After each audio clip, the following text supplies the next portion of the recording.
pagkain. Matik na hindi pwedeng mawala sa buhay. Pero kung nanamnamin at titingnan ng mas malalim, bawat putahe may hugot.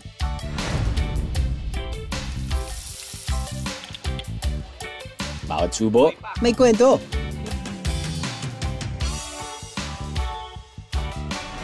Mula sa mga nagluto hanggang sa kalikasan na todo bigay ng mga sangkap. Food trip tayo sa Rizal, Viajeros. Woo!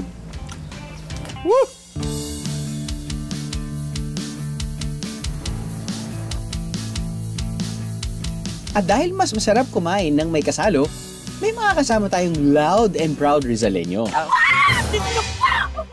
True! Isami mo naman ako sa biyahe mo. Isama kita o isami? Isama! It's Arman Salon, Viajeros. Diyos ka po! Diyos ka po! Diyos ka po! Diyos ka po! Ya! Samahin niyo kaming magkulitan.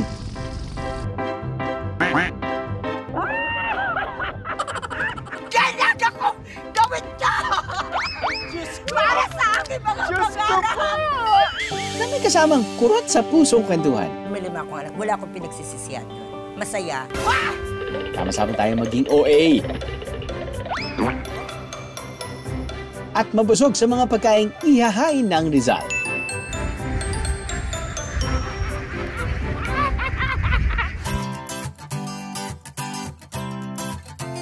Maniniwala ba kayo na may isla sa probinsya ng Rizal? Nandito na tayo sa summit! Woohoo! Okay, think about it. Nandito na tayo sa Talim Island. Isang isla na, syempre, around it is body of water. Damang-dama ng mga lokal sa Talim Island ang biyayang dala ng Laguna de Bay.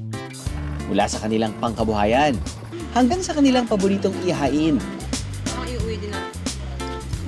Ang paborito ng mga taga-Talim Island na burong isda at kanin. Hindi lang side dish o pampagana. Kinakain nila ito na parabang lugaw, lalo na tuwing mahal na araw. In fairness, ang sarap niya. Taon-taon talaga ay nagluluto kami ng burong kanin at isda dito sa aming nayon at dinadayo talaga ito lalo na nga ng mga taga-iba't ibang barangay. Kapag nga nalaman nilang pabasa na dito sa amin ay isa nga sa mga tanong nila ay may buro ba? Kung ang ibang buro ay puti, ang kulay ng buro nila rito, pink. Napakasarap ng buro ng baraba. Yummy! Pang sarap! Anong naamoy mo? Ang naamoy ko, may pagkamaasim ng konti eh. Ganon? Pag nakikita kong ganyan, parang naalala ko bagoong din. Tikman natin. Oh, sige. May gata. Nalalasahan mo yung gata, nalalasahan mo yung kamatis. May laman ng isda. May laman ng Natikman ko yung isda eh. May asim. So, bahala ka na kung saan manggagaling yung asim. baka panis na lug. Totoong pinanis. Na kanin. Na kanin. For real? Buro ba talaga yarn? In fairness, ang sarap niya. Sarap siya. Ito na siguro yung pinaka na-appreciate kong dish na may buro. Kasi hindi mo lasa yung fermented taste na usually hindi ko masyadong nagugustuhan eh. Kanduli ang klase ng isda na ginagamit nila para sa pink buro. Nilapitan namin ang content creator na si Talim Islander para ipakita kung paano niluluto ang pink buro. Pwede po siyang iburo ng 4 hanggang 5 araw po. Kung gusto niyo po maasim, pwede niyo pong patagalin pa. Nilalagyan nila ng gataang version nila ng buro para raw mas lalong sumarap. Para maging color pink ito, may hinahalo sila rito, Viajeros. Ang pink buro, kaya nagiging pink, ay dahil sa angkak. Ang angkak ay parang bigas din ang itsura, pero red. Kaya lang, yung iba raw na bayan ay gumagamit na ng food color. At eto pa nga, may gulay din.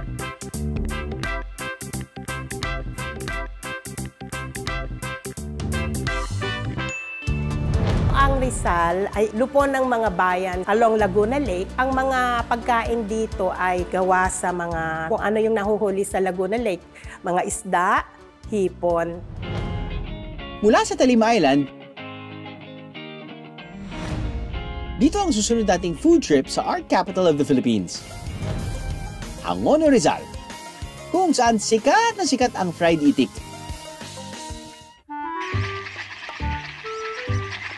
Mga biyero, nandito tayo ngayon sa Rizal, dito sa isang itikan. At narinig niyo naman sa background natin, medyo lumalakas na talaga yung sigaw. Nagugutom na ako! Ha? Hala! Sandali lang. Nagutom na ako para yung pamilya ko, mapakain ko na! Kit-kit! Apa, excuse me pa. Okay lang ho ba kayo? Oo, Apo, nagsushoot lang po kami. Yung pamilya ko nagugutom na, kailangan ko makakuha ng itik. Diyos ko po! Kilala niyo ba siya? Makakasama natin ang content creator na si Arman Salon, Byeros. Siyempre, kailangan munang paghirapan ang kakainin. Magpaparamihan kami ni Arman ng mahuhuling itik. Sino sa aming dalawa ang manok niyo, Byeros?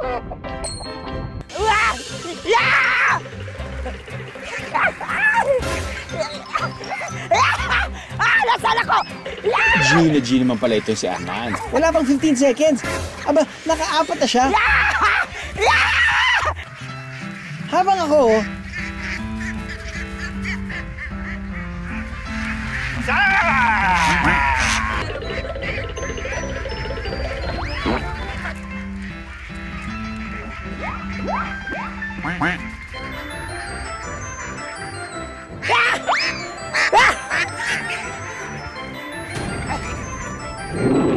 Okay na, okay na. Ano, kamusta? Ayos na, ayos na. sa loob lang ng 2 minuto, aba, nakawalong itik itong si Arman. Kamusta naman ang pakiramdam na marami kang nahuling tae? Siguro ay kanina nakahawak ako ng pupo. Doon ako lumakas. Naging hyper ako. Diba? High five tayo. Yes! Ha? Ayan! Ayan! Ayan! Dito sa Angono, piniprito ng buo ang katawan ng itik. Itikman, ititikman!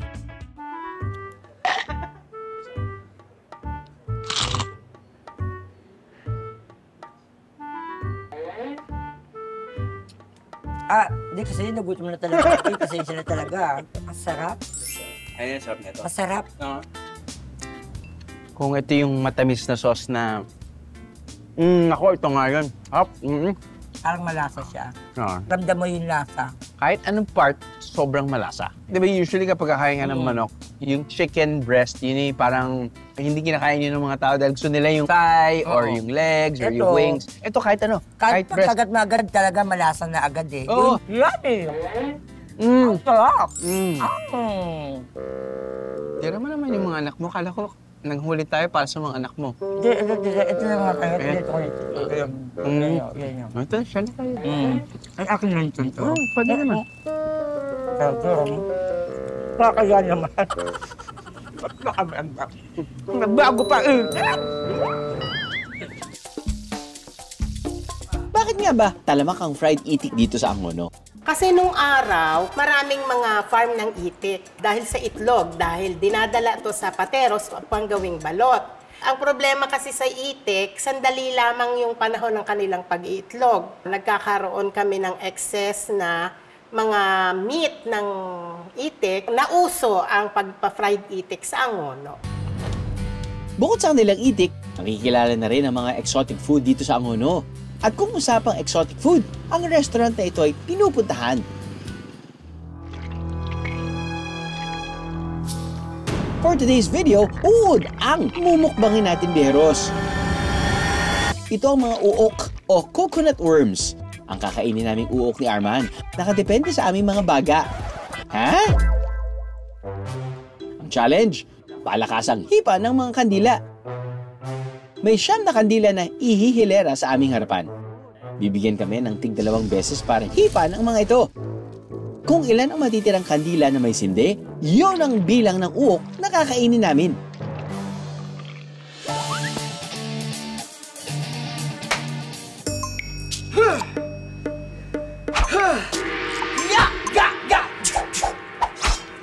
Sino kalaban natin?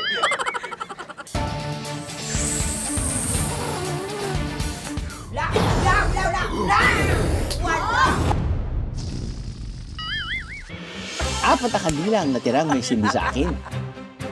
Ilan kaya kay Arman? Teka, ano mo na ako, inhale.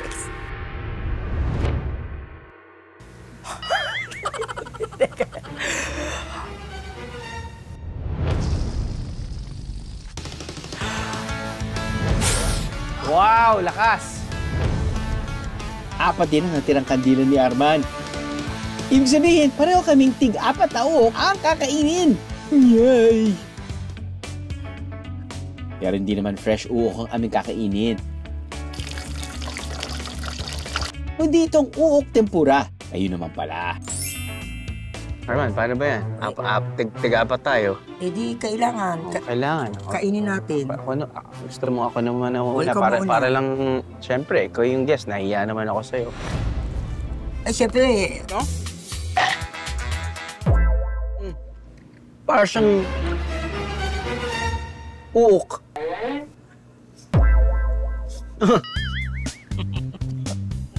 Ano gusto mo sabihin? ang sarap. Sarap, di ba? Oo nga. Parang, Ang sarap niya, para siyang na piniritong balat ng ng Manok. Yun, yung nasa. chicken skin. O, chicken. Na galing sa Galing. ng manok. Oh. Naloka lang, masarap. Ang masarap talaga, promise. Hindi ako nagbibiro. Hindi ba? Pero titikim pa nga ako. Oo, ayan. Ito nga, masarap din to. Parang tempura. Katulad ko, 5 rin pala ang anak ni Arman. So, meron kang 5 anak. Oh, may 5 akong anak. Sa una kong asawa, 3. Masaya naman, kasi di ba, mga ibang katulad ko, naghahangad na magkaanak ako, at least, nagkaanak ako. Kaya, wala akong pinagsisisihan doon. Masaya. Masaya. Siyempre, may nanay na sila. Tama. May tatay pa sila. Tama. Di ba? May komedyante pa sila. Tama. Kung saan pa sila maghahanap? Yeah. Kinain na rin namin ang uok number 3. Parmesan cheese. Pero bago ang pang-4 naming uok, So, pwede mo akong turuan na yung Diyos ko po. juice ko po. Ganito. Diyos ko po! Ayun naman siya. Juice ko po! Naman siya! Diyos ko! Ganyan lang. Diyos ko po! Kailangan may tunog na. Diyos ko po! Yung parang yung- ganun. Diyos ko po! Yun! O, kuha mo rin pala. Yan? Diyos ko po! Ganon. Kaya ngayon, kapag gagawin mo, Diyos ko po! Diyos ko po! Diyos ko po! Diyos ko po! Yan. Galing. Ayan. Juice po natin. Ito na talaga yung Yan po yung juice. Thanks, Sad. Thanks. Nakarinig po kasi ko Ng ng juice. juice, kaya pumarinig ko Ay, kagad. kaya pala. Jin, salamat. po. Jin, salamat, ah. Ito talaga. Naging extra challenge itong BND, ah. sa restaurant kung saan nagbebenta ng exotic na mga putahe, bestseller nila ang Minaluto, isang family-sized bilao na perfect for sharing. May kasama rin itong side dish na specialty dito sa Rizal. Itong balaw-balaw o parang buro na gawa sa hipon pero walang kanin. Ang mga hipon dito sa Rizal ay yung maliliit lang na klase, hindi yung malalaking swahe, ha? Pagka dumadami, lalo na nung araw, lalo na nung malinis pa ang Laguna Lake, ay maraming nahuhuli. Kaya nagpapasya ang mga tao na kung wala pa noong refrigeration, ay pinatutuyo nila, ginagawa nilang gango, or inaasinan o binuburo na katulad ng sa balaw-balaw. Talagang malaki ang ambag ng Laguna de Bay sa pagkain sa Rizal. May isa pang hipon dish na ipinagmamalaki ng mga taga Rizal, ang pinugot. Kung sa iba, itinatapon ang ulo ng hipon. Sa pinugot, ang gamit-gamit na pampalasa, mga pinugot na ulo ng hipon. Sa restaurant na ito, swahe o yung malalaking hipon na ang ginagamit nila sa kanilang pinugot. Isa-isang tatanggalin ang ulo ang mga hipon at kukunin ang katas nito bilang pampalasa. Ilalagyan din ito ng gata at sotanghon. Alam mo yung nakikita ko dito, ah. Para siyang sinigang.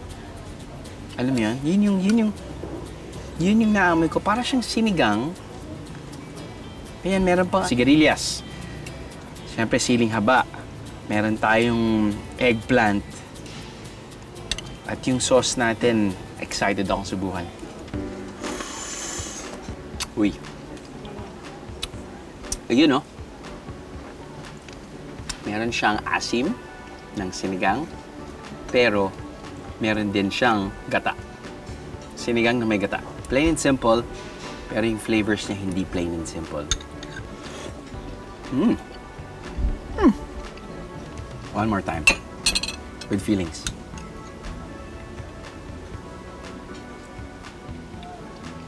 Wow. Hipon sa hapon. Perfect.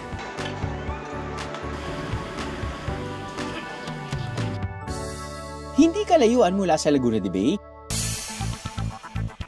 May bagong adventure naman tayong susubukan. Skiing kahit walang snow? Ginagawa yan dito sa Rizal, Bieros. Pag mahulog ka, hindi sa snow. Yes. Sa semento. Nandiyan yung kaba. Natatakot ako dati.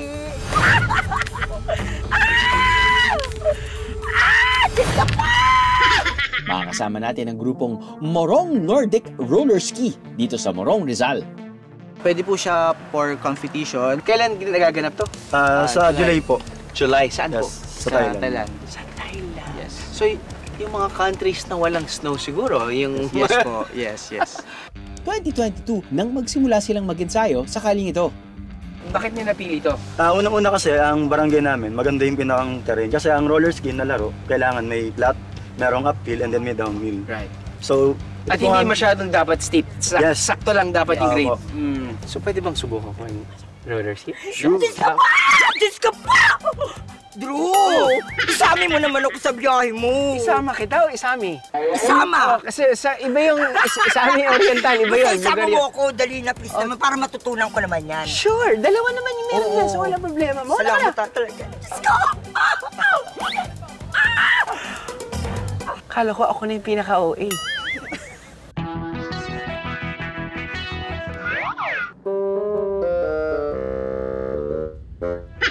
Safety first, Bieros.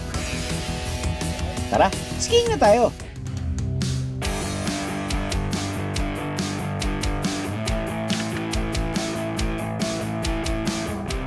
Ano ba napasukan ko?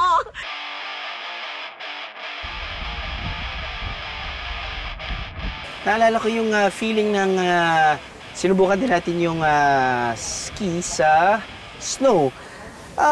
Same dynamics, same technique.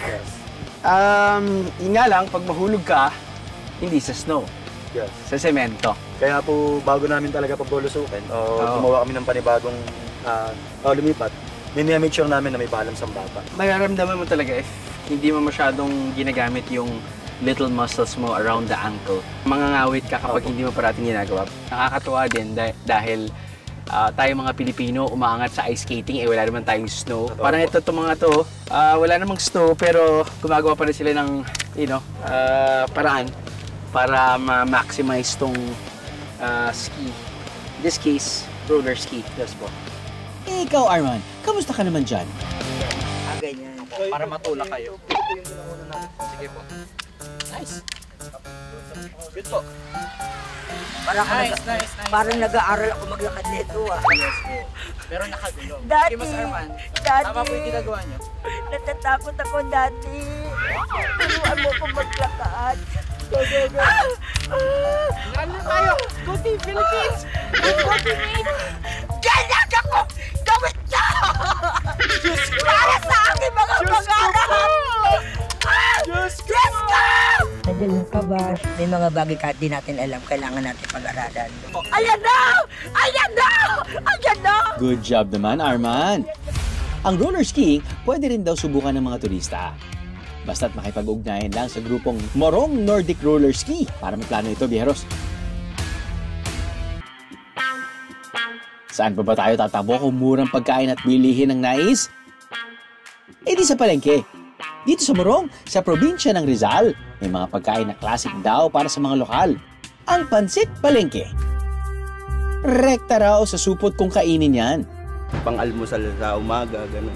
May sabaw po, tsaka yun ang parang pinakamurang pwedeng biling ka agad. Bata pa ako, yung ito na pinakakain ng nanay namin sa amin. Ulam namin sa kanin to. Abay, masubukan nga yan. Magkano po yung isang ganyan? 10 piso po. 10 piso lang yan! O sige po, paano niyo po ba kinakain? Pwede yung pasupsop. Pasupsop? Pag sanay kayo, pwede rin dito. Eh di doon tayo sa ano, sabi nila kailangan act like a local daw. So, Yan. tapos kakainin yung plastic. Hindi po. Sisipsipin po natin. So, hindi naman ako madumi kumain. Minsan-minsan lang. Sipsipin niyo po. Yan. Okay po ba? Okay siya. Hindi mo na kailangan ng bowl. Para mabilis. Kasi Para ang mabilis. tao sa palengke, mabilis. Mabilisan lang po. Perfect daw itong i-partner sa bibingka nila. Parang kumain ka ng pancit canton tapos kanin. Ang sarap po ng ano nyo. Bibingka. Oo. Wow. Ayos. Kung sa pansit palengke, lumalabas ang pagiging praktikal ng mga taga Rizal. May isang butahe naman na nagpapakita ng kanilang pagiging mapamaraan. Ito ang sinigang sa bayabas at gata. Ang ginamit na papaasim, bayabas! Sinisigang nila na nilalagyan ng gata sa bayabas. Kaya bayabas ang uso noon, nung araw. Kasi wala pa ring sibuyas na nakakarating dito sa lugar namin. May mga bayabas sa bawat likod bahay eh. Ang sahog nito, tinapang isda. Ang pagpepreserba, ginagawa ng mga lokal kapag saganang huli mula sa Laguna de Bay. Tinapang isda, usually ay kandule, dalag, or sa ngayon ay bangos. Tinitinapay yun, pinapausukan, kasi may mga panahon naman na hindi nakakahuli, lalo na pag may bagyo.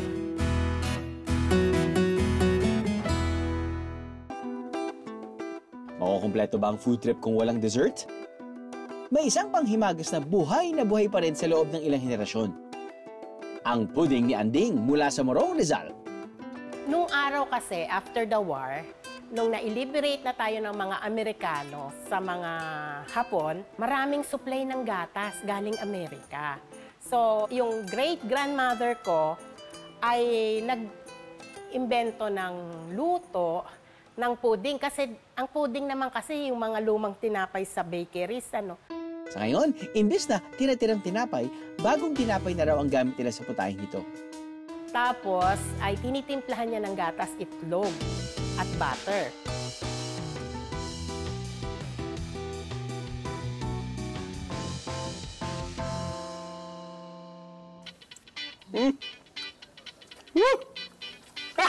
Kung hindi pa kayo nakakain ng bread pudding, ako kinakain ko yung bread pudding dahil sa texture niya. Hindi siya masyadong matamis. Yung...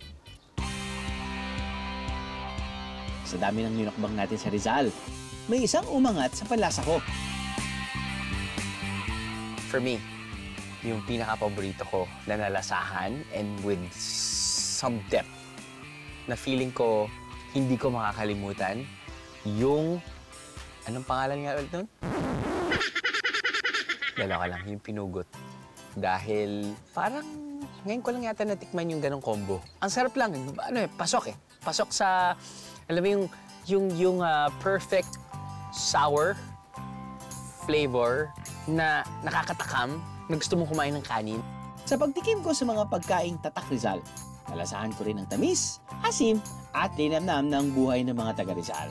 Mananatiling buhay ang mga putahing ipinatikim sa akin ng Rizal, hindi lang sa aking panlasa, kundi pati na rin sa aking puso.